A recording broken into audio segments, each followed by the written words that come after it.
IPhone लो, आप EMI पे लो, cash पे लो या फिर पड़ोसी से मांग के आईफोन लो, लेकिन एक दो चीज है आपको। देखिए मैं सीधे मुद्दे पे आऊंगा। आईफोन 13 आपको क्यों नहीं लेना चाहिए, उसके पीछे का जो वैलिड रीजन है ना, वो मैं आपको यहाँ पे बताने वाला हूँ। इत्मीनान से वीडियो देखिएगा। 30,000 आपका लगे, 40,000 लगे, 50 लगे, 60 लगे, कितना भी लगे, मेहनत का लग रहा है ना मेरे भाई, तो इस वीडियो को जरूर से देखिएगा ताकि आपको एक बेटर अंडरस्टैंडिंग मिले। स्मार्टफोन लेने के बाद आपके दिल में ना रिग्रेट फील ना हो। खैर, अगर आप इस कैटेगरी के अंदर आते हैं ना दोस्तों, तो बेशक आप यहाँ पे आईफोन ले सकते हो। और अगर आपको आईफोन नहीं लेना है, उसके बेहतर ऑप्शंस कौन कौन है वो भी हम आपको बताएंगे। और वो स्मार्टफोन अगर आप लोगे ना, तो आप रिग्रेट बिल्कुल भी नहीं करोगे, इसकी गारंटी हम आपको बेशक देते हैं। समाज में इज्जत चाहिए तो भैया आईफोन ले सकते हो, कोई दिक्कत नहीं। 4 गो आदमी जरूर पूछेगा, लेकिन अकेले में तो स्मार्टफोन आप ही ना चलाओगे। ये आईफोन 13 नहीं लेने के पीछे जो सबसे बड़ा रीजन है दोस्तों, वो है उसका प्राइसिंग। 4 साल पहले ये स्मार्टफोन जब लॉन्च हुआ था, 128 जीबी वेरिएंट 80,000 रुपए में लॉन्च हुआ था। अभी के टाइम में करंट प्राइसिंग जो इसका चल रहा है लमसम में 45,000 या 48,000 रुपीज अमूमन इसका रेट देखने को मिलता है। ऑफर वगैरह में भी जो बीबीडी सेल आने वाला है, मे बी इसका प्राइसिंग 30-35,000 रुपीज आपको यहाँ पे देखने को मिल जाएगा। तो आपको ऐसा फील होगा कि भैया 30,000 रुपए में आईफोन मिल रहा है, तो भैया क्या ही बुरा मिल रहा है। कैमरा तो इसका सुपर्ब होगा ही होगा, परफॉर्मेंस भी एक नंबर यहाँ पे मिल जाएगा। लेकिन हम आपसे यहाँ पे कहना चाहेंगे दोस्तों कि 4 साल पुराना डिवाइस है, आप आईफोन क्यों लेते हो? लंबे समय के लिए चलाने के लिए। तो ये ऑलरेडी 4 साल पुराना है। जब आप इसको 4 साल और यूज कर लोगे, तो थोड़ा सा सोचिए ना भैया, 8 साल पुराना डिवाइस का वैल्यू रहेगा वो आपको यहाँ पे बेहतर पता है। और इतना ही नहीं, आपको बहुत सारे कॉम्प्रोमाइज भी करना पड़ेगा। तो अगर इन कॉम्प्रोमाइज के साथ आप एग्री करते हो, तो भैया आप आंख बंद करके यहाँ पे ले सकते हो। मेरा काम क्या है? मेरा काम बस आपको यहाँ पे चीजों को सही तरीके से बताना। आप मेरी बात मान भी सकते हो, नहीं भी मान सकते हो, दोनों ही केस में हम आपका रिस्पेक्ट करेंगे। लेकिन जो कॉम्प्रोमाइज के बारे में हम बात कर रहे थे दोस्तों, तो वो है यहाँ पे 60 हर्ट्ज का पैनल। जी हाँ, 4 साल पहले भी 60 हर्ट्ज का पैनल था, और 4 गो स्मार्टफोन लॉन्च होने के बाद भी 60 हर्ट्ज का ही यहाँ पे पैनल दिया गया। यानी कि आईफोन 14 आया,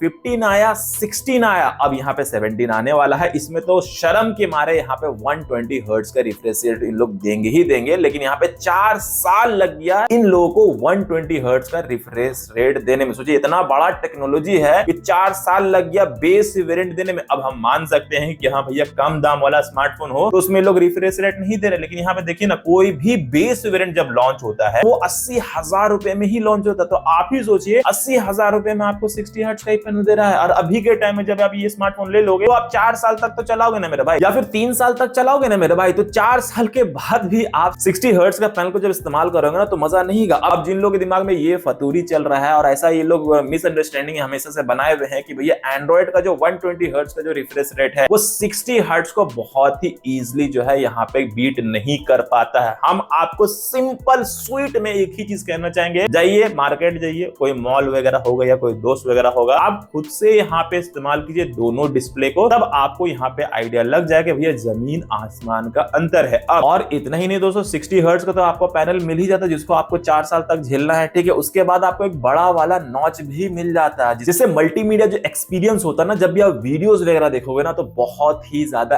एनोइंग लगता है। जब आप देखोगे ना, तभी आपको समझ में ये सारी चीजें आएगा। तो भैया 4 साल के बाद भी आपके पास नॉच रहेगा, ये चीज जरूर से दिमाग में रखिए। आप थोड़ा सा दिमाग लगाइए और सोचिए कि भाई वो जो नॉच है आपके लिए कितना ज्यादा अच्छा है या खराब है, ये आपको यहाँ पे डिसीजन लेना। हम तो बस आपको यहाँ पे चीजें बता रहे हैं। तीसरा वैलिड पॉइंट के बारे में अगर हम बात करें दोस्तों, तो वो है ओनली 4 जीबी का रैम ही आपको आईफोन 13 में मिलता है। अब आप ऐसा सोचोगे कि 4 जीबी का जो रैम है वो बहुत ही ज्यादा इनफ है आईफोन में। बेशक इनफ है डे टू डे वाले यूज में, दोनों तरह का आपको परेशानी नहीं होगा। लेकिन फिर से वही चीज सोचिए कि लंबे समय के लिए आप ये स्मार्टफोन को ले रहे हो, और जब लंबे समय के लिए स्मार्टफोन को आप लोगे, तो बहुत सारे एप्लीकेशन अपडेट वगैरह होते हैं, स्मार्टफोन भी अपग्रेड होता। तो आगे के लिए 4 जीबी का जो रैम है ना, वो आपको यहाँ पे दिक्कत फील करा सकता। बहुत ही डिसेंट यूजर, नॉर्मल कॉल वगैरह करते हो, हल्का फुल्का मल्टीटास्किंग वगैरह करते हो ना, उस केस में आप बेशक यहाँ पे ले सकते हो, कोनो तरह का प्रॉब्लम नहीं। लेकिन हाँ, जो लोग मोबाइल का बहुत ही रफ यूज करते हैं ना, उनके लिए आगे के लिए 4 जीबी का रैम बहुत ही कम पड़ने वाला है। जब अपडेट वगैरह आएगा ना, तब आपको ये चीज समझ में आएगी भैया आपका स्मार्टफोन स्लो क्यों हो गया। चौथा सबसे ज्यादा इंपॉर्टेंट है दोस्तों, अभी के टाइम में टाइप सी का पोर्ट होना बहुत ही ज्यादा यूजफुल वाली बातचीत हो जाती है। आईफोन 13 में आपको लाइटनिंग वाला ही ही पोर्ट मिलता है, यानी कि जब भी आप डेटा वगैरह ट्रांसफर वगैरह करोगे तो आपको वो केबल को लेके हमेशा ट्रैवल वगैरह करना पड़ेगा। ये जो केबल है ना अभी के टाइम में बहुत कम जगह आपको देखने को मिलेगा, क्योंकि अभी जो है आईफोन 15 के बाद से जो है टाइप सी का पोर्ट भी आपको देखने को मिल गया था, लेकिन इसमें आपको लाइटनिंग पोर्ट भी मिलेगा, क्योंकि अभी के टाइम में जितने भी डिवाइसेस वगैरह आते हैं उसमें आपको टाइप सी का पोर्ट ही देखने को मिलता है। फिर चाहे आप पीसी वगैरह बिल्ड करो या फिर लेटेस्ट लैपटॉप वगैरह लोगे ना तो उसमें आपको टाइप सी का ही पोर्ट मिलता है। तो थोड़ा सा यहाँ पे कंफर्ट जोन बन जाता है टाइप सी का पोर्ट होने के कारण। फिर से वही बोलेंगे 4 साल के बाद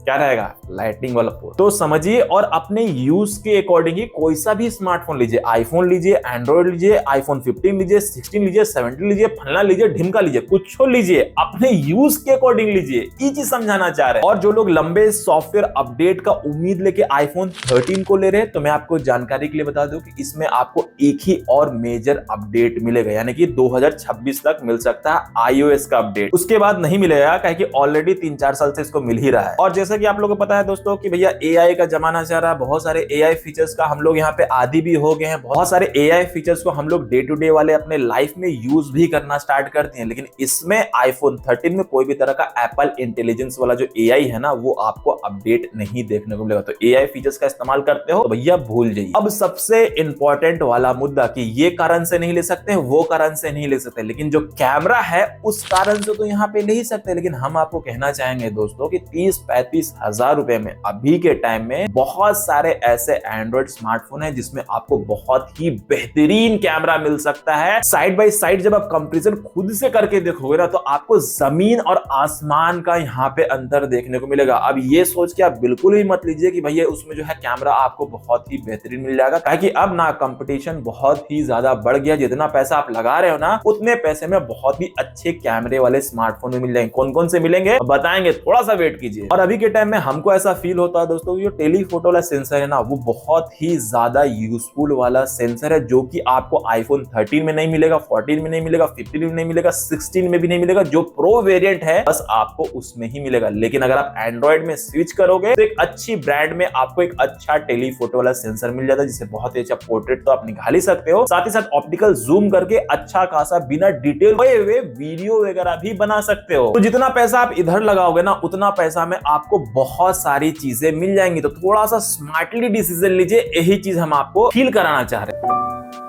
अब ऐसा भी नहीं है दोस्तों कि आईफोन में सारी चीजें ही यहाँ पे खराब हो जाती है। कंक्लूजन के बारे में बात करें दोस्तों कि किनको ये स्मार्टफोन लेना चाहिए और क्या ऐसे बेटर ऑप्शन है जिसकी तरफ आप यहाँ पे दे सकते हो। तो देखिए यहाँ पे सबसे पहले आपको बताना चाहूंगी आईफोन में सारी चीजें बुरी नहीं है। आपको डिस्प्ले बहुत ही ज्यादा नेक्स्ट लेवल का मिल जाता है। बस 60 हर्ट्ज का पैनल दिया गया है, उसको आपको यहाँ पे मैनेज करना पड़ेगा। और नॉच जो है ना मूवीज वगैरह जब देखिएगा ना तो थोड़ा सा इरिटेटिंग यहाँ पे लगता है, लेकिन यहाँ पे स्पीकर की क्वालिटी अच्छी, बॉडी जो है ना बिल्ड जो है बहुत ही तगड़ा मिल जाता है, बहुत ही प्रीमियम अभी भी फील कराएगा आपको। उसके लिए आपको जरा सा भी यहाँ पे टेंशन लेने की जरूरत नहीं है। जो प्रोसेसर भी है वो भी आपको अच्छा खासा परफॉर्मेंस यहाँ पे निकाल के दे देगा एंड्रॉइड के कंपैरिजन में, अगर आप यहाँ पे देखते हो तो। सबसे इंपॉर्टेंट चीज दोस्तों इसमें आपको IP68 का रेटिंग मिल जाता है, जो कि एंड्रॉइड के कंपैरिजन में अगर आप देखोगे तो ज्यादा ड्यूरेबल है। अब देखो जो चीजें हैं वो चीजें तो मैं आपको बताऊंगा। अब किनको ये स्मार्टफोन लेना चाहिए वो भी यहाँ पे जान लीजिए। देखिए अगर आपका ड्रीम है कि भैया हमको एक तो आईफोन यहाँ पे यूज करना है, होता ना कि भैया नया हमको आईफोन यूज करना, बहुत दिन हो गया भाई, मेरा बचपन का ड्रीम है, हर किसी का होता है, इसमें कोई बुराई नहीं है, कोई ना कोई सबका ड्रीम होता है ना। उस केस में किसी का भी वीडियो वैलिड नहीं करता।